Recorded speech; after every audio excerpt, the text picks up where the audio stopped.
ಎಲ್ಲರಿಗೂ ನಮಸ್ಕಾರ. ನಾನು ನಿಮ್ಮ ಡಾಕ್ಟರ್ BK ರಾಮ್ ಪ್ರವೀಣ್. ಜನತಾಯುರ್ವೇದ ಹಾಸನ. ಓಂ ನಮಾಮಿ ಧನ್ವಂತರಿ ಮಾದ್ಯದೇವಂ ಸುರಾಸುರೈರ್ವಂದಿತ ಪಾದಪದ್ಮಂ ಲೋಕೆ ಜರಾರುಗ್ಭಯ ಮೃತ್ಯುನಾಶಂ ಧಾತಾರಮೇಶಂ ವಿವಿಧೌಷಧೀನ ಧನ್ವಂತರಿ ರಮಾನಾಥಂ ಸರ್ವರೋಗ ನಿವಾರಕಂ ಆಯುರ್ವೇದ ಪ್ರವರ್ತಾರಂ ವಂದೇ ಪೀಯೂಷದಾಯಕಂ. ಸರ್ವೇ ಜನಾಃ ಸುಖಿನೋ ಭವಂತೋ ಸರ್ವೇ ಸಂತೋ ನಿರಾಮಯ. ಓಂ ಶಾಂತಿ ಶಾಂತಿ ಶಾಂತಿ. ವೀಕ್ಷಕರೇ, ಇತ್ತೀಚೆಗೆ ಮುಂಬೈನ ಒಂದೇ ಕುಟುಂಬದ 4 ಸದಸ್ಯರು ರಾತ್ರಿ ಬಿರಿಯಾನಿ ತಿಂದ ನಂತರ ಕಲ್ಲಂಗಡಿ ಹಣ್ಣು ತಿಂದು ವಾಂತಿ ಭೇದಿ ಹೊಟ್ಟೆ ನೋವಾಗಿ ಮೃತಪಟ್ಟಿರೋ ವಿಷಯ ತುಂಬಾ ದುಃಖಕರವಾದ ಒಂದು ವಿಷಯ. ಇದಾದ ನಂತರ ಎಷ್ಟೊಂದು ಜನ ಬಿರಿಯಾನಿ ತಿನ್ನೋದಕ್ಕೇ ಅನುಮಾನ ಮಾಡ್ತಾ ಇದ್ದಾರೆ, ತಿಂದರೆ ಏನಾಗುತ್ತೋ.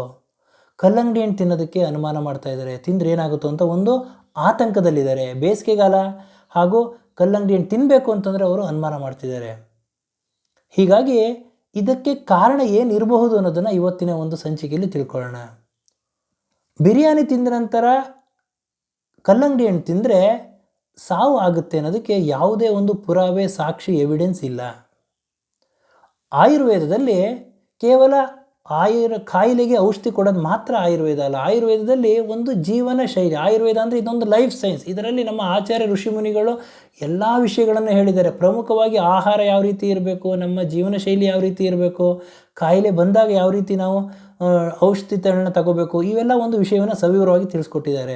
ಆಯುರ್ವೇದದ ಮೂಲ ಉದ್ದೇಶ ಏನು ಅಂತಂದರೆ ಸ್ವಸ್ಥಸ್ಯ ಸ್ವಾಸ್ಥ್ಯ ರಕ್ಷಣಂ ಆತುರಸ್ಯ ವಿಕಾರ ಪ್ರಶಮನಂ. ಅಂದರೆ ಆರೋಗ್ಯವಂತನಾದ ಮನುಷ್ಯ ಅವನ ಆರೋಗ್ಯವನ್ನು ಯಾವ ರೀತಿ ಕಾಪಾಡ್ಕೊಂಡು ಹೋಗಬೇಕು ಅಂತ ಅರ್ಥ. ಆತುರಸ್ಯ ವಿಕಾರ ಪ್ರಶಮನಂ ಅಂತಂದರೆ ಕಾಯಿಲೆ ಇರ್ತಕ್ಕಂತಹ ಮನುಷ್ಯ ಅವನ ಕಾಯಿಲೆಯನ್ನು ಯಾವ ರೀತಿ ಹೋಗಲಾಡಿಸ್ಕೋಬೇಕು ಅನ್ನೋದನ್ನು ಸವಿವರವಾಗಿ ತಿಳಿಸ್ಕೊಟ್ಟಿದ್ದಾರೆ. ಅದೇ ರೀತಿ ಆಹಾರದ ವಿಷಯಕ್ಕೆ ಬಂತು ಅಂದರೂ ವಾಗ್ಭಟಾಚಾರ್ಯರು ಅಷ್ಟಾಂಗ ಹೃದಯ ಸೂತ್ರಸ್ಥಾನ 7ನೇ ಅಧ್ಯಾಯದಲ್ಲಿ ಅನ್ನ ಸಂರಕ್ಷಣೀಯ ಅಧ್ಯಾಯ ಅಂತ ಒಂದಿದೆ. ಇದರಲ್ಲಿ ಆಹಾರ ಯಾವ ರೀತಿ ಸೇವನೆ ಮಾಡಬೇಕು ಅನ್ನೋದೆಲ್ಲ ಚೆನ್ನಾಗಿ ತಿಳಿಸ್ಕೊಟ್ಟಿದ್ದಾರೆ. ಹಾಗೂ 8ನೇ ಅಧ್ಯಾಯ ಮಾತ್ರಾಶಿತಿಯ ಅಧ್ಯಾಯದಲ್ಲಿ ಎಷ್ಟು ಸೇವನೆ ಮಾಡಬೇಕು, ಯಾವಾಗ ಸೇವನೆ ಮಾಡಬೇಕು, ಯಾವುದರೊಟ್ಟಿಗೆ ಸೇವನೆ ಮಾಡಬೇಕು, ಇದರ ಎಲ್ಲ ವಿಷಯವನ್ನು ಸವಿವರವಾಗಿ ತಿಳಿಸ್ಕೊಟ್ಟಿದ್ದಾರೆ.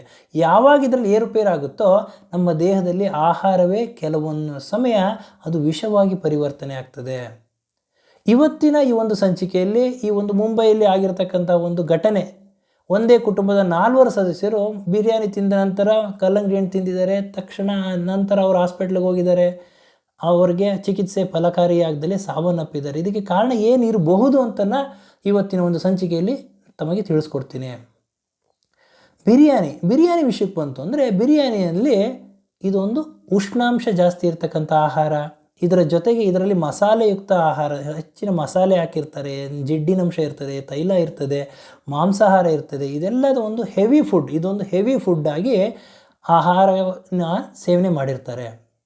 ಹಾಗೂ ಕೆಲವೊಮ್ಮೆ ಏನು ಮಾಡ್ತಾರೆ ಅಂತಂದರೆ ಬಿರಿಯಾನಿ ಮಾಡಿರ್ತಾರೆ, ಯಾರಿಗೋ ಕಾಯ್ತಾರೆ, ಮಾಡಿಬಿಟ್ಟು ಹಾಗೇ ಇಟ್ಟಿರ್ತಾರೆ. ಎಷ್ಟೋ ಸಮಯ ಆದ ನಂತರ ಸೇವನೆ ಮಾಡ್ತಾರೆ. ಇದೊಂದು ತಪ್ಪು. ಯಾವುದೇ ಕಾರಣಕ್ಕೂ ಈ ಥರ ಮಾಡ್ಬೋದು. ಆಗ ಬೇಯಿಸಿದ ನಂತರ ತಕ್ಷಣವೇ ಸ್ವಲ್ಪ ಸಮಯ ಆದ ನಂತರ ಅವ್ರು ಸೇವನೆ ಮಾಡಬೇಕು. ತುಂಬ ಹೊತ್ತು ಬೇಯಿಸಿದ ನಂತರ ಅದನ್ನು ಹಾಗೆ ತೆರೆದು ಇಡಬೇಡಿ.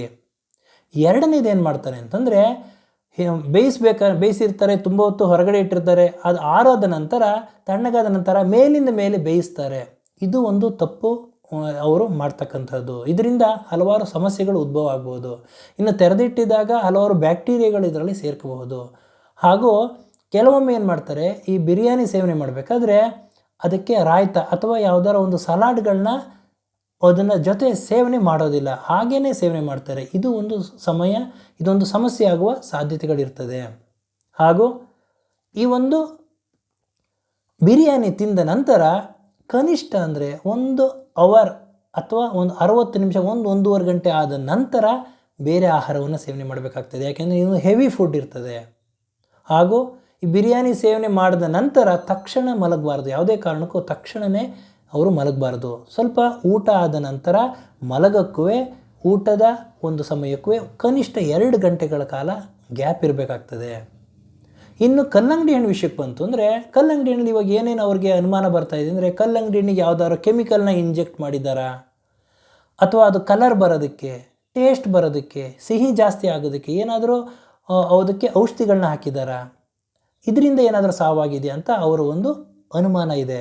ಇದೆಲ್ಲದೂ ಪರೀಕ್ಷೆ ಆದ ನಂತರ, ತನಿಖೆ ಆದ ನಂತರ ಗೊತ್ತಾಗ್ತದೆ. ಆದರೆ ಆಯುರ್ವೇದದಲ್ಲಿ ಸಾವಿರಾರು ವರ್ಷಗಳ ಹಿಂದೆ ಕೆಲವೊಂದು ವಿಷಯಗಳನ್ನ ಹೇಳಿದ್ದಾರೆ. ಇದು ಆಹಾರ ವಿಷಯಕ್ಕೆ ಬಂತು ಅಂತಂದರೆ ಇದರಲ್ಲಿ ಯಾವ ಆಹಾರನ ಯಾವಾಗ ಸೇವನೆ ಮಾಡಬೇಕು, ಎಷ್ಟು ಪ್ರಮಾಣದಲ್ಲಿ ಸೇವನೆ ಮಾಡಬೇಕು, ಒಂದು ಆಹಾರದ ಒಂದು ಸಮಯಕ್ಕೂ ಇನ್ನೊಂದು ಆಹಾರ ಸಮಯಕ್ಕೂ ಎಷ್ಟು ಗ್ಯಾಪ್ ಇರಬೇಕು, ಇದನ್ನೆಲ್ಲ ಸವಿವರವಾಗಿ ಆಚಾರ್ಯ ಋಷಿಮುನಿಗಳು ತಿಳಿಸ್ಕೊಟ್ಟಿದ್ದಾರೆ.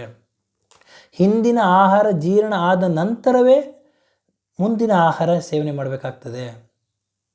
ಆಹಾರ ಮಾತ್ರಂತೂ ಪುನರ್ ಅಗ್ನಿ ಬಲಾಪೇಕ್ಷಣಿ ಅಂತ ಹೇಳಿದ್ದಾರೆ ಆಚಾರ್ಯ ಚರಕರು. ಅಂದರೆ ಆಹಾರ ಮಾತ್ರ ಅಂದರೆ ಕ್ವಾಂಟಿಟಿ, ಆಹಾರ ಎಷ್ಟು ಸೇವನೆ ಮಾಡಬೇಕು ಅನ್ನೋದು ಪುನರ್ ಅಗ್ನಿ ಬಲಾಪೇಕ್ಷಣಿ. ಅಗ್ನಿಬಲ ಅಂತಂದರೆ ಜಠರ ಅಗ್ನಿಬಲ, ನಿಮ್ಗೆ ಹೊಟ್ಟೆ ಹಸು ಎಷ್ಟಾಗಿದೆ, ನೀವು ಎಷ್ಟು ಆಹಾರ ತಿನ್ನಬೇಕು, ಹಿಂದಿನ ಆಹಾರ ಜೀರ್ಣ ಆಗಿದೆಯಾ, ಈ ಎಲ್ಲ ಒಂದು ವಿಷಯಗಳನ್ನ ತಿಳ್ಕೊಂಡ ನಂತರವೇ ನೀವು ಆಹಾರ ಸೇವನೆ ಮಾಡಬೇಕಾಗ್ತದೆ.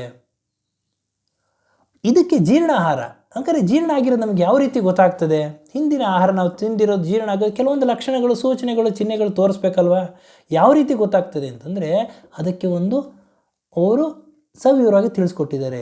ಉದ್ಗಾರ ಶುದ್ಧಿರುತ್ಸಾಹೋ ವೇಗೋತ್ಸರ್ಗೋ ಯಥೋಚಿತ ಲಘುತಾ ಕ್ಷುತ್ ಪಿಪಾಸಾಚ ಜೀರ್ಣಾಹಾರಸ್ಯ ಲಕ್ಷಣಂ. ಅಂದರೆ ಉದ್ಗಾರ ಅಂತಂದರೆ ಬೆಲ್ಚಿಂಗ್, ತೇಗು ಬರಬೇಕು. ತೇಗು ಬಂದ ತಕ್ಷಣ ಅವ್ರಿಗೆ ಹಿಂದಿನ ಆಹಾರ ಸೇವನೆ ಆಗಿರೋದು ಜೀರ್ಣ ಆಗಿದೆ ಅಂತಾರೆ. ಉದ್ಗಾರ ಶುದ್ಧಿ, ಬಾಡಿ ಶುದ್ಧಿಯಾಗಿರಬೇಕು, ಬಾಡಿ ಲೈಟ್ ಆಗಿರಬೇಕು, ಹಾಗೂ ಉತ್ಸಾಹದಿಂದ ಇರಬೇಕು. ಉದ್ಗಾರ ಶುದ್ಧಿ ಇರ್ತವೆ. ವೇಗೋತ್ಸರ್ಗೋ ಯಥೋಚಿತ ಅಂತಂದರೆ ಮಲಮೂತ್ರ ವಿಸರ್ಜನೆ ಸರಿಯಾಗಿ ಆಗ್ತಾ ಇರಬೇಕು ಅವ್ರಿಗೆ. ಲಘುತ ಅಂತಂದರೆ ಬಾಡಿ ಲೈಟ್ ಆಗಿರಬೇಕು, ಡೈಜೆಷನ್ ಆಗಿದೆ ಅನ್ನೋದಕ್ಕೆ ಇದೊಂದು ಸೂಚನೆ. ಬಾಡಿ ಹೆವಿ ಇದ್ದರೆ ಹಿಂದಿನ ಆಹಾರನೇ ಜೀರ್ಣ ಆಗಿರಲ್ಲ ಅಂತ ಅರ್ಥ. ಲಘುತ ಕ್ಷುತ್ ಪಿಪಾಸಾಚ ಅಂತಂದರೆ ಹೊಟ್ಟೆ ಹಸುವಾಗಬೇಕು, ಬಾಯಾರಿಕೆ ಆಗಬೇಕು.